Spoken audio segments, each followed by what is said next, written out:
নমস্কাৰ সকলোকে হয়নে এটা নতুন ক্লাছলৈ পুনৰবাৰ স্বাগতম জনাইছোঁ। আজিৰ ক্লাছত আমি মেথছৰ most important and most expected দুটা মেথছৰ কুৱেশ্যন আলোচনা কৰিম। যিকেইটা question upcoming ADRE grade 3 and grade 4 এক্সামৰ কাৰণে বহুত বেছি ইম্পৰ্টেণ্ট হ'ব। আৰু সেনেধৰণৰ কুৱেশ্যন আমি প্ৰায় প্ৰিভিয়াছ ইয়েৰ কুৱেশ্যনবিলাক চোৱাৰ পিছত আমি বিবেচনা কৰিছোঁ যে পাৰ্চেণ্টেজৰ অংক বা এনেধৰণৰ কুৱেশ্যন আমাৰ কি হয় এক্সামবিলাকত আহে, আছাম ডাইৰেক্ট ৰিক্ৰুইটমেণ্ট এক্সামবিলাকত। চ' এনেধৰণৰ কুৱেশ্যনসমূহ চলিউশ্যন কৰিবৰ কাৰণে আমি এটা কনচেপ্ট জানিব লাগে আৰু সেই কনচেপ্টটো মই আজিৰ ক্লাছত আপোনালোকক কৈ দিম। এতিয়া আমি একবাৰ কুৱেশ্যনটো চাই লওঁ। What is the value of 20% of 30%? ইয়াতে 20% দিয়া আছে, ইয়াতে 30% দিয়া আছে। অফ কিমানৰ? 7,200। ইয়াতো আছামিছতো দিয়া আছে 7,200ৰ কিমান কৈছে 30% আৰু এই 30%ৰ কিমান কৈছে 20%ৰ মান কিমান হয়। এতিয়া ভেলুটো দিছে। এনেধৰণৰ কুৱেশ্যনসমূহ প্ৰথমতে আমি কি লিখিম? চলিউশ্যন কৰিব লাগে।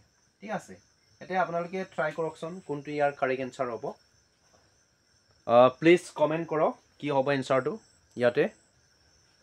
চ' এই কুৱেশ্যনটো আমি কৰিম। প্ৰথমতে কি কৰিম?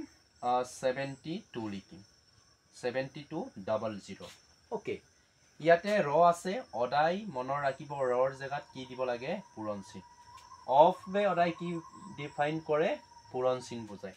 এতিয়া 72 লিখিলোঁ, ৰৰ জেগাত কি লিখিলোঁ মই? ইয়াতে পূৰণ চিন লিখিলোঁ। ইয়াতে 30 আছে, 30 লিখিলোঁ। অ'কে, 30%।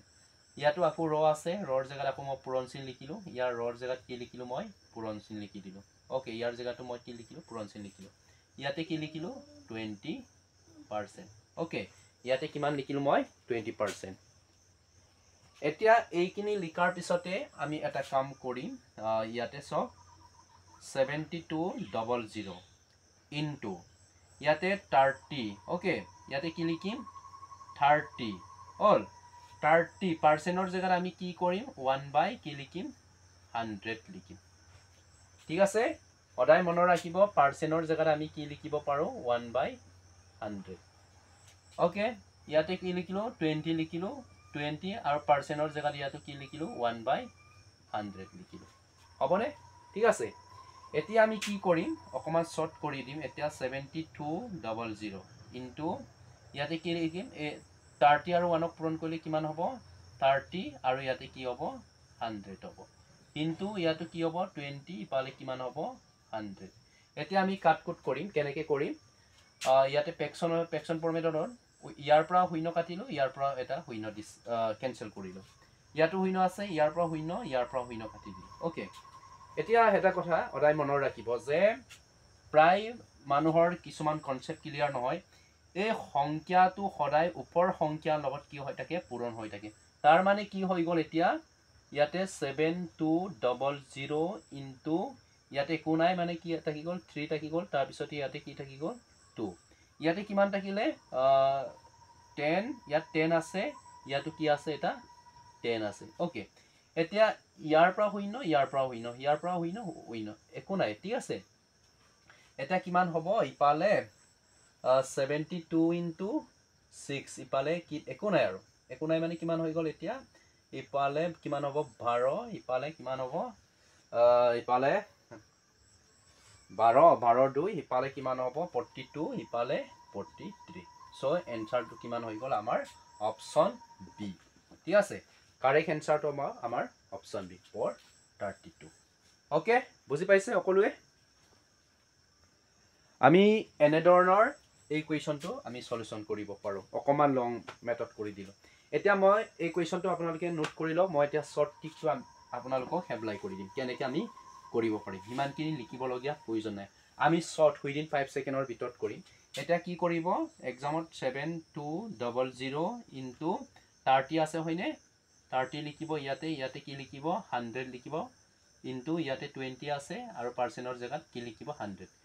এতিয়া ইয়াৰ পৰা শূন্য, ইয়াৰ পৰা শূন্য কাটি দিলোঁ। ঠিক আছে, ইয়াৰ পৰা শূন্য, ইয়াৰ পৰা শূন্য কাটি দিলোঁ নে? এতিয়া কাটি দিয়াৰ পিছত ইয়াতে কিমান থাকিলে? ইয়াতে কৰি দিছোঁ 72, ইফালে কিমান থাকিলে? 3 ইনটু ইয়াতে থাকিলে 2, ইফালে কিমান হ'ব? 432 এনচাৰটো। ওকে মিলিলে নে এনেধৰণে আমি শৰ্ট ট্ৰিক এপ্লাই কৰি পেলাই কৰিব পাৰোঁ ওকে কেনেকুৱা পাইছে মজা লাগিছে নে নাই আপোনালোকে কেনেকুৱা পাইছে মজা পাইছে নে যদি মজা পাইছে প্লিজ লাইক এটা কৰি দিব ওকে এইটো আছিল আমি 1 নম্বৰ আমাৰ 1 নম্বৰ কুৱেশ্যনটো এতিয়া আমি ডিসকাস কৰিম কুৱেশ্যন নম্বৰ 2 টো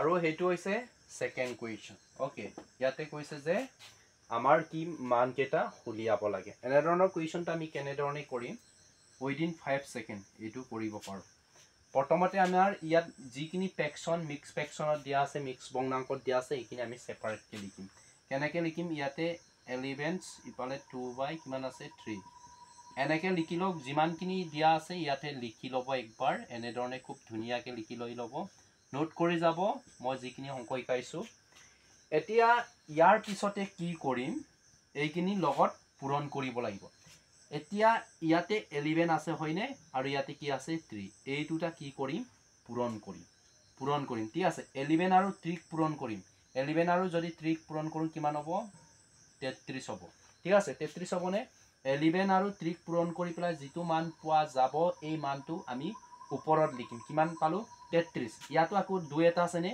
এই 2 টো আমি কি কৰিম ইয়াৰ লগত প্লাস কৰি দিম ইয়াতে কি আছে ইয়াত কি আছে এতিয়া 3 আছে ওকে এনে ধৰণে আমি কৰিম এনেকে কৰাৰ পিছতে ইয়াতে কি আছে আকৌ ইয়াত কি চিন আছে অৰণ চিন দিয়া আছে যি চিন দিয়া আছে এইখিনি দি যোৱা এতিয়া 9 8 আমি পূৰণ কৰিম 9 আৰু 8 ক পূৰণ কৰিম 9 8 কিমান হ'ব 72 অলনে 72 এই 72 লগত আমি আকৌ কাক প্লাস কৰিম 3 প্লাস কৰিম ওকে প্লাস কৰাৰ পিছত আমি কিমান পালো ইয়াতে আমি পালো কিমান 8 এতিয়া এটা কথা মনত ৰাখিব যে 9 আৰু 8 ক পূৰণ কৰি 72 পালো হয়নে কিন্তু এই 9 টো কিছুমানে কি হয় লিখি নিদিয়ে যি অকল মেথছত কেঁচা বা মেথছটো বহুত দুৰ্বল আছে একেৰকলে এইটো নাজানিব পাৰে যে 9 8 ৰ মাল্টিপ্লাই কৰাৰ পিছতো কিন্তু 8 ৰ ভ্যালুটো সেম থাকিব ঠিক আছে একো চেঞ্জ নহয় এতিয়া তাৰ পিছতে কি কৰিম আৰু এতিয়া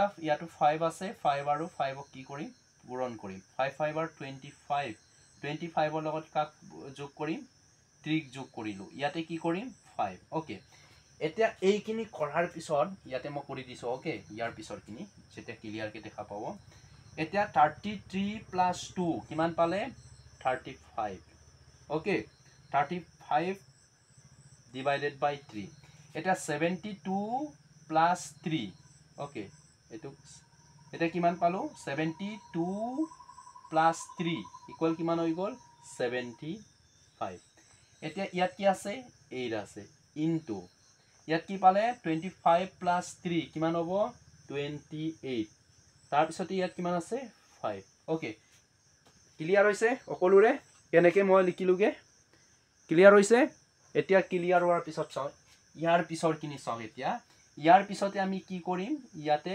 35 আছে হয়নে 35 ইয়াতে 3 লিখিলো ইয়াত হৰণ চিন আছে হৰণ চিনৰ জায়গাত পূৰণ চিন দিলো পূৰণ চিন দিয়াৰ লগে লগে এই সংখ্যাটো উল্টা হৈ যাব কেনেকৈ উল্টা হ'ব 8 টো পৰত যাব আৰু 75 টো তললৈ লৈ গুছি আহিব 75 ইনটু ইয়াতে কিমান আছিল 28 divided by 5 ওকে ইয়ালৈকে ক্লিয়াৰ সকলোৱে নোট কৰি লওক ঠিক আছে নোট কৰি লওক আৰু ইয়াতো অপচন দিয়া আছে আমাৰ অপচন দিয়া আছে কোনটো উত্তৰ হয় আমি বাছিব লাগে এতিয়া কি কৰিম আমি কাটকুট কৰিব পাৰো ঠিক আছে কোৱেশ্চনটো মই দি দিছো নিশ্চয় আপোনালোকে লিখি লৈছে সাগে ইয়াত যেহেতু কনসেপ্টৰ ক্লাস হয় আমি টাইম অলপ লৈ কৰিম ইয়াতে অপচন কিনি মোহাৰ খাই গল ইয়াত যি আছিল আৰু এনসাৰটা আমি উলিয়ামে ঠিক আছে নিশ্চয় লিখি লৈছে সাগে আপোনালোকে এতিয়া কি কৰিম কাটকুট কৰিম 35 ৰ লগত 75 টো কাটিব পৰা হয় নেকি yes পাৰে কেনেকে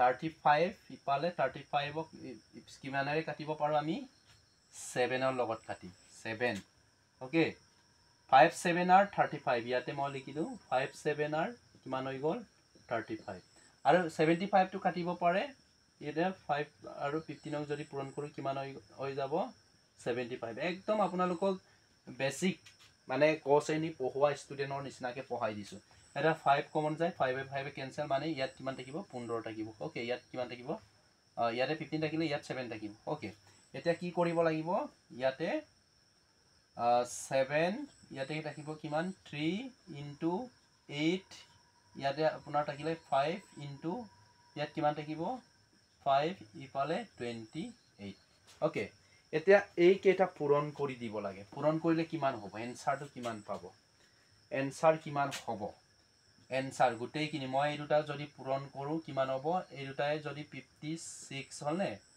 56 আৰু এই 56 আৰু এই 28ক পূৰণ কৰিলে 56 আৰু 28ক যদি পূৰণ কৰোঁ কিমান পাম 1568 এনসাৰ পাম আৰু 5 5 গুণ 25 ওকে কিমান হ'ব ইয়াতে 5 5 গুণ কিমান ইয়াত কিমান থাকিলে 15 থাকিলে সৰি দেই ইয়াত কিমান থাকিলে 15 এ 3 15 কিমান হৈ গ'ল 45 ওকে কিমান হয় 45 45 আকৌ 5 ৰ লগত পূৰণ কৰিলে 5 5 গুণ 25 5 4 গুণ 20 21 22 ইয়াতে কিমান আহিব 22 সো এনসাৰটো এইটো ওকে ক্লিয়াৰ হৈছে নে আৰু অপচন আমাৰ কোনটোত আছিলে অপচন যোনটো অপচনত 1568 225 আছে এইটোৱে কাৰেক্ট এনসাৰ নিশ্চয় আপোনালোকে কুৱেশ্যনটো লিখি লৈছে সো হাজিৰ ক্লাছটো ইমানেই আছিলে ইমানতে সামৰণি মাৰিছোঁ আৰু কেনেকুৱা পালে আপোনালোকে প্লিজ কমেন্ট কৰি জনাব আৰু ভিডিওটো যদি ভাল লাগিছে লাইক কৰিব